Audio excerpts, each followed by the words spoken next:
Just kind of on the topic of, bringing caregivers with you and just kind of involving them in your care. There is also a question, and I think I'm also very curious to know about, maybe Terri, you could perhaps answer these. Are there resources for caregivers, and how do I find them? And then also kind of, if you can speak a little more broadly about other patient-specific resources on different type of groups for different type of lung cancers, as well as how someone can find a specific group. Thank you. For sure. Okay. Well, almost all the biomarker groups, almost all the biomarkers have a group. Okay, so with KRAS, we've got the KRAS kickers. There's the RET group, the EGFR resistors, ROS1. I mean, they're all there. I'll be happy to put a link in there so you can like pull them all up. But they're very out there.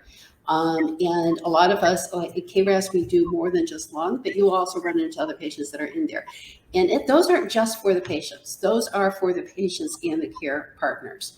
And there is, I mean, boots on the ground information there.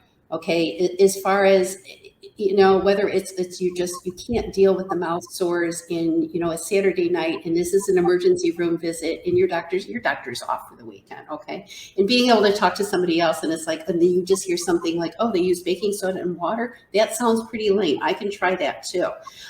Those sorts of pieces of information are the real life part of like living with the cancer, because it's not just about the diagnosis, it's about living with it. And so for those care partners and for that circle of care, yes, those resources are there.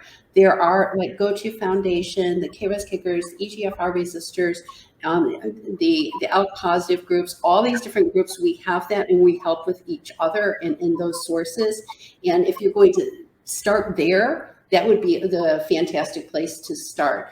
As far as like phone mentors and that sort of thing, I think the Go-To Foundation does an excellent job, and we help work with them in those things. They connect you to the other groups. We all work within the same space because really we're about the patients. And that's why if you're patient-centric, that's why I think I look from the patient centricity out, which is from that point of view. Did I answer that question? Perfectly. Yes, perfectly. I totally agree.